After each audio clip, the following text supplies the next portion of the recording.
Assalamualaikum warahmatullahi wabarakatuh. Banyak sekali pertanyaan jamaah, Ustadz kasih kami channel untuk kajian anak-anak muda. Di antara anak muda berasal dari Aceh, luar biasa, channelnya Maulizul Akbar Nak. Tonton, subscribe, like, share, komen. Assalamualaikum warahmatullahi wabarakatuh.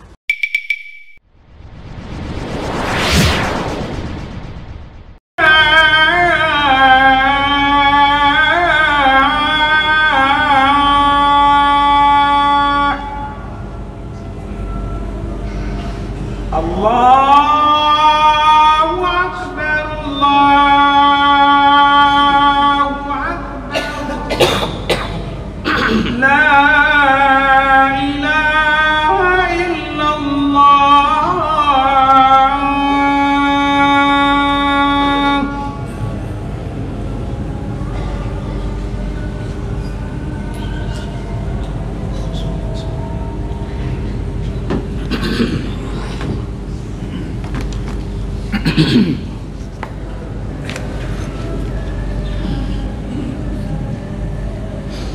إن الحمد لله نستعينه ونستغفره ونعوذ به من شرور أنفسنا من سيئات أعمالنا من يهده الله فلا مضل له ومن يضلل فلا هادي له أشهد أن لا إله إلا الله وحده لا شريك له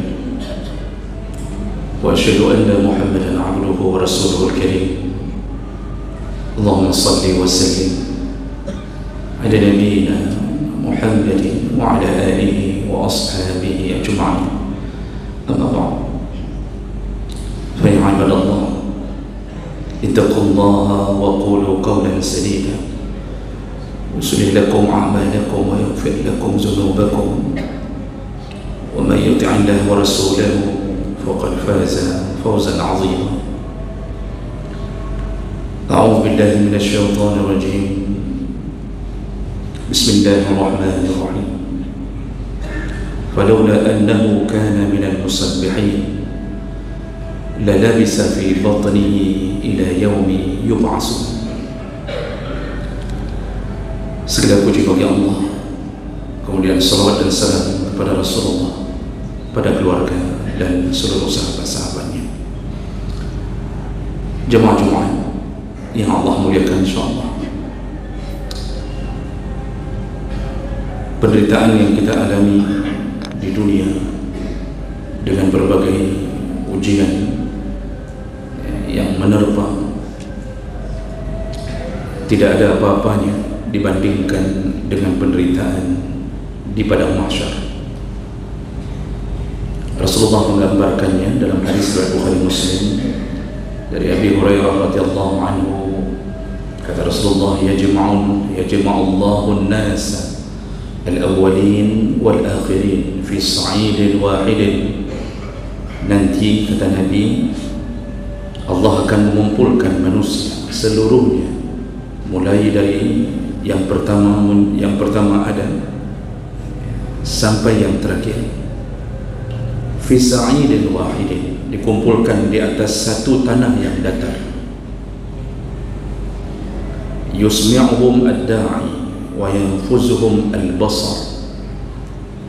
Jadi manusia itu berkumpul, tidak bercerai-berai, benar-benar di satu tempat, sampai Nabi mengatakan seandainya ada satu pengumuman, maka dipastikan pengumuman itu didengarkan oleh semuanya.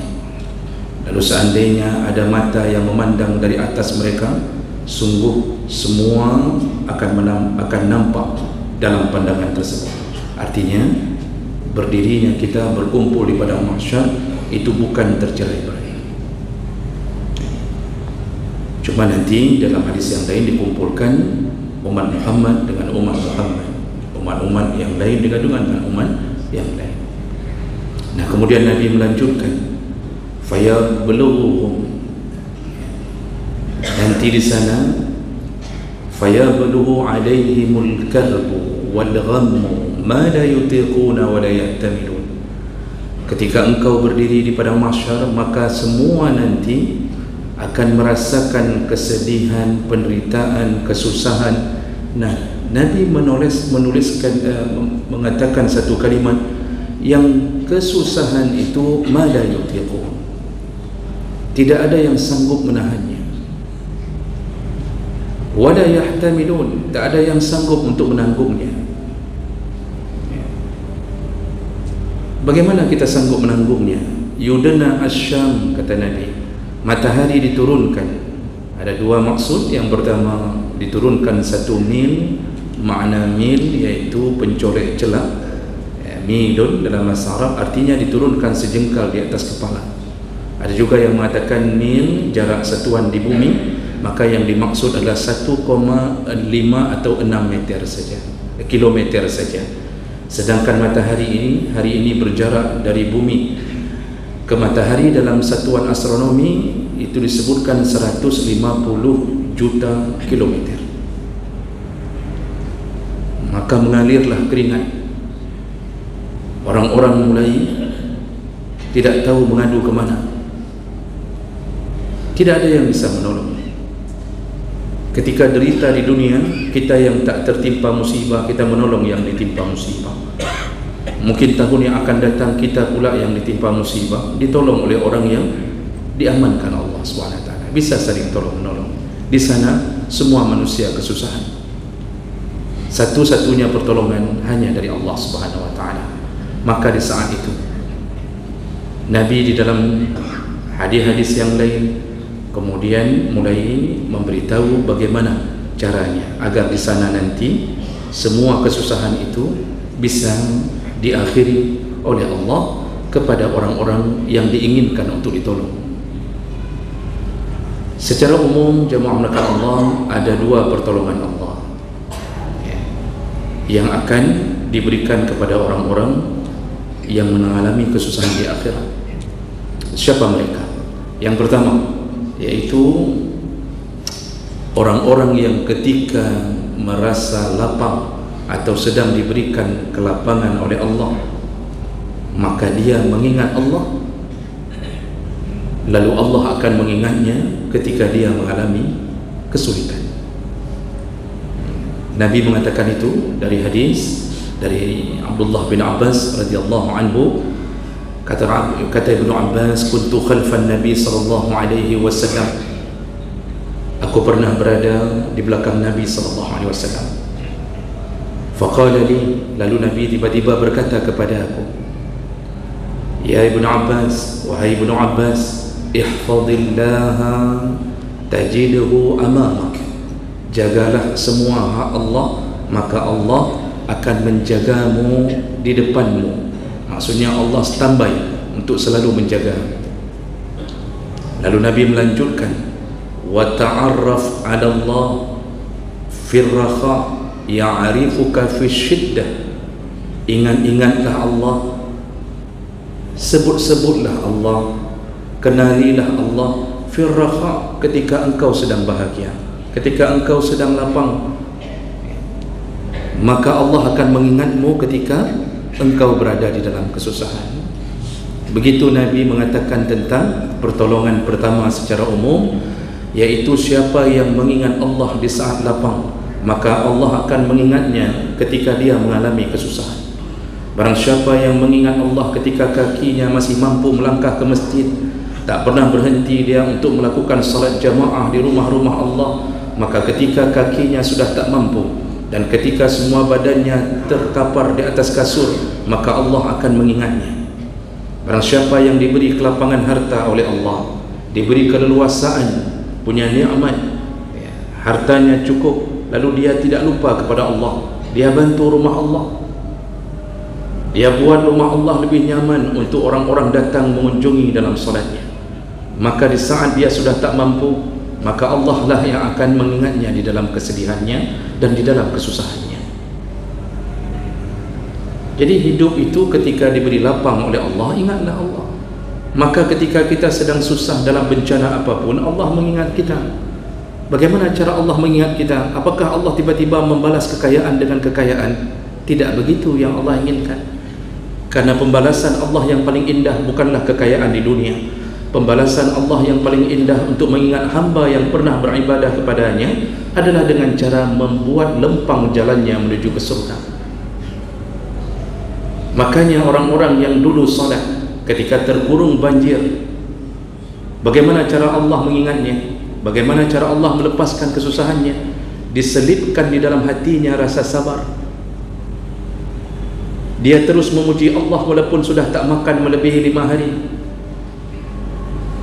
Dia terima semua takdir Allah, tak lepas bibirnya mengucap-ngucap nama Allah.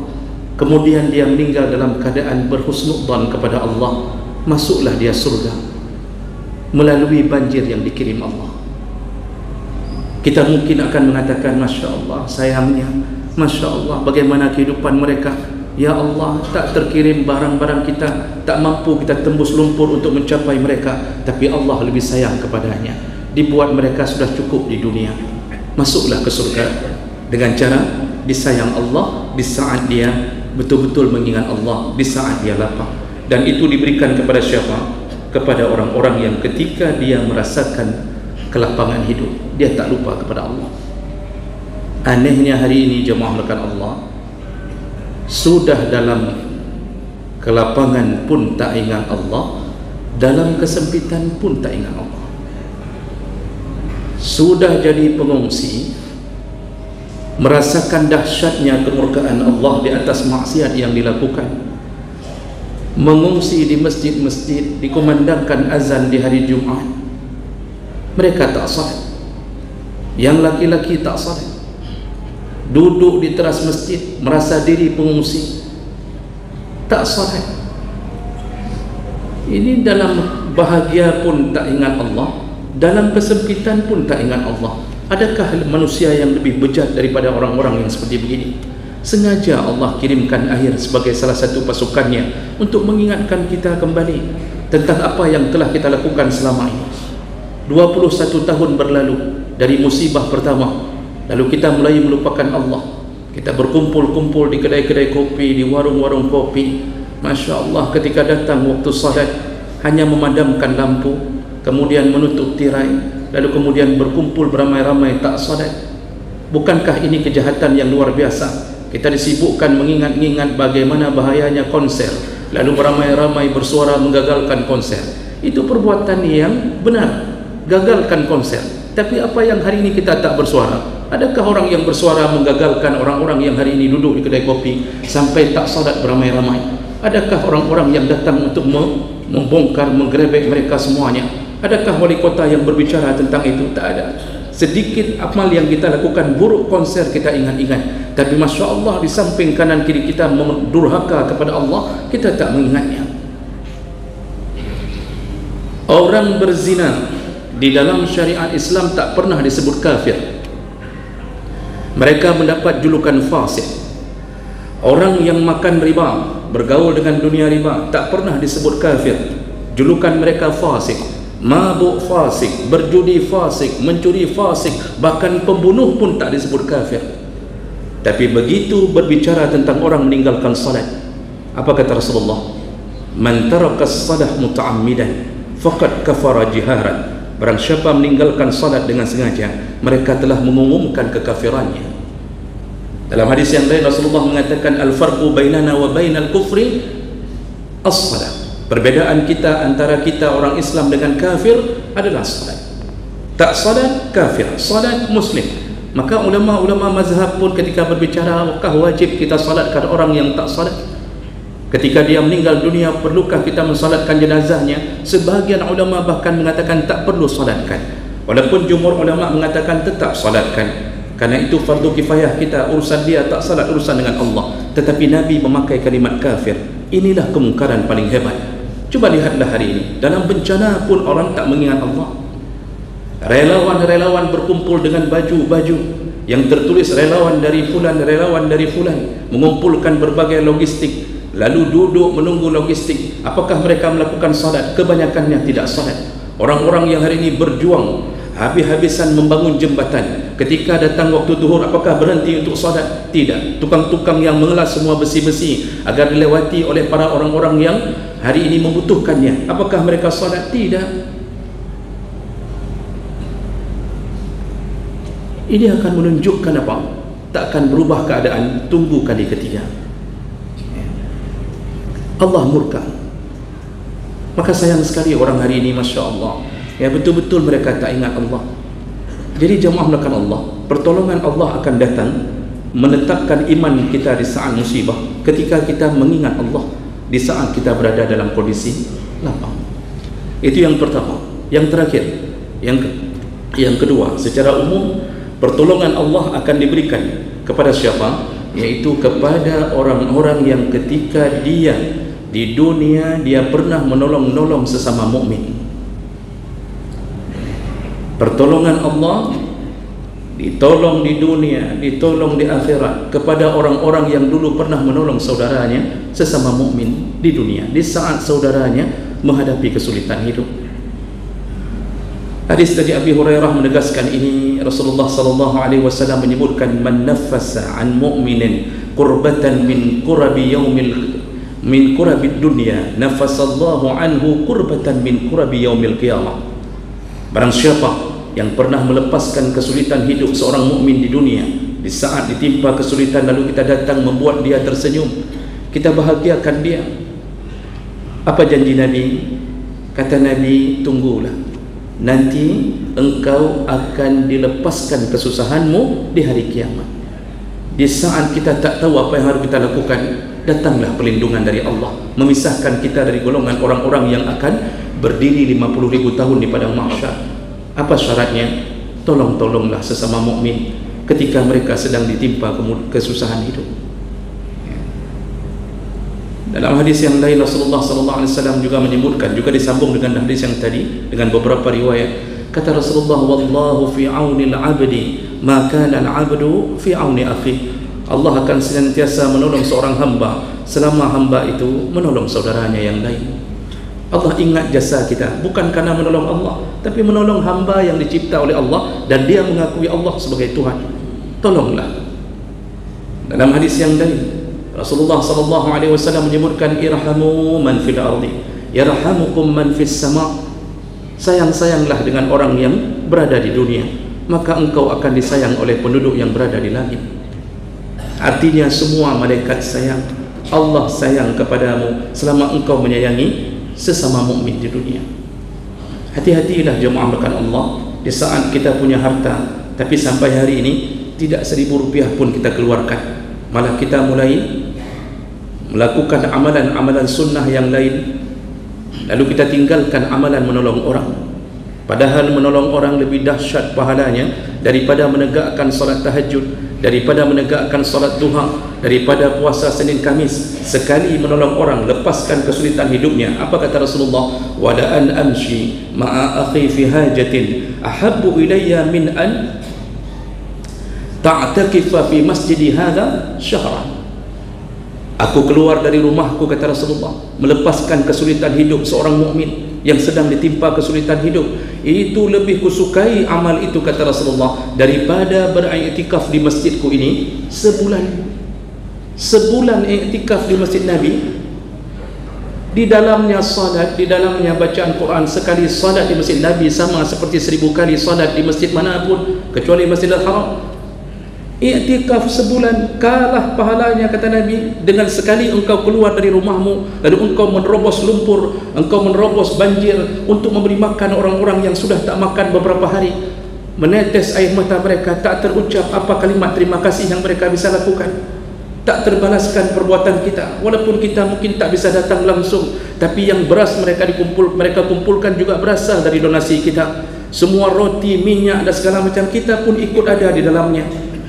Lebih hebat amal itu daripada engkau iktikaf di masjid Nabi selama sebulan, kata Rasulullah. Maka jangan salah-salah memprioritaskan amal. Hati-hati dengan ancaman Allah.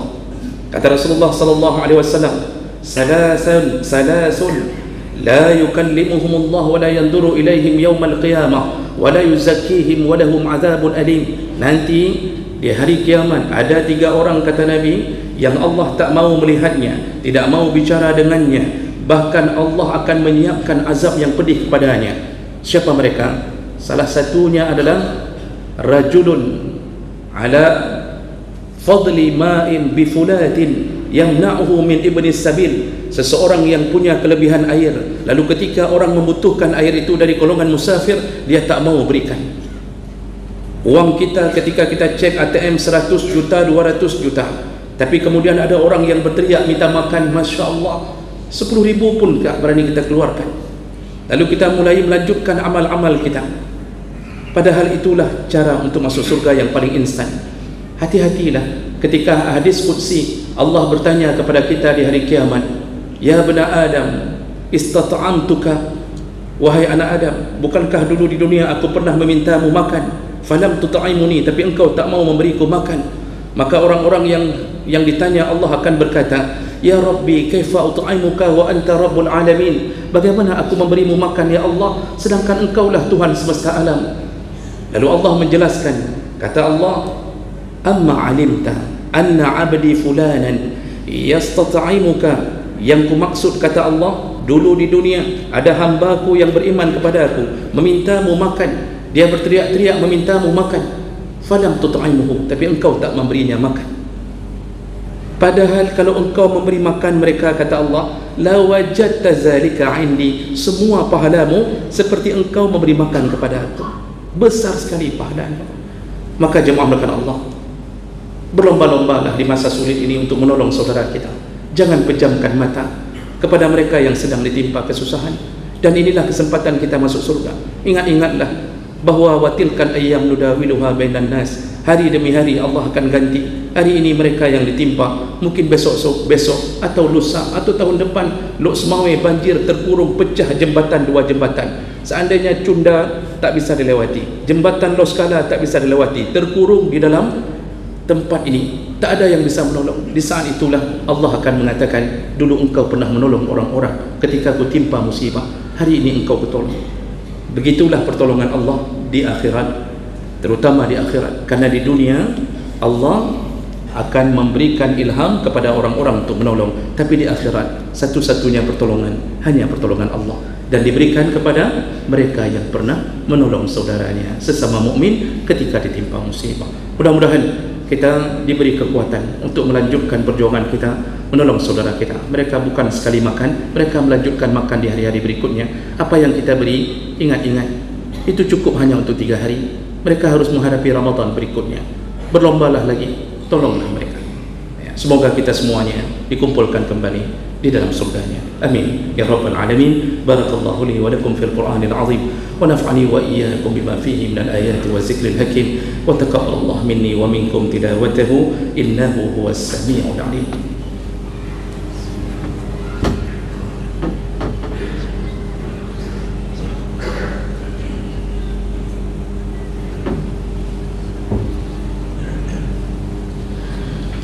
Alhamdulillahi rabbil alamin, wa bihi nasta'in ala umuri dunya waddin.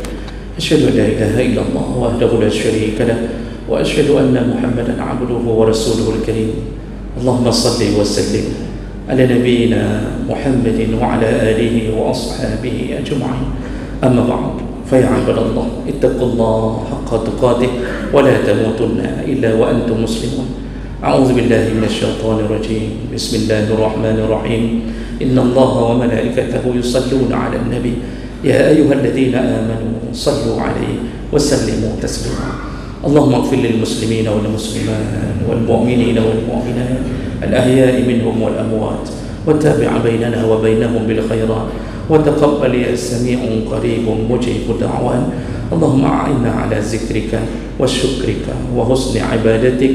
ربنا آتنا في الدنيا حسنة وفي الآخرة حسنة وقنا عذاب النار. والحمد لله رب العالمين، ولذكر الله أكبر، والله يعلم ما تصنعون.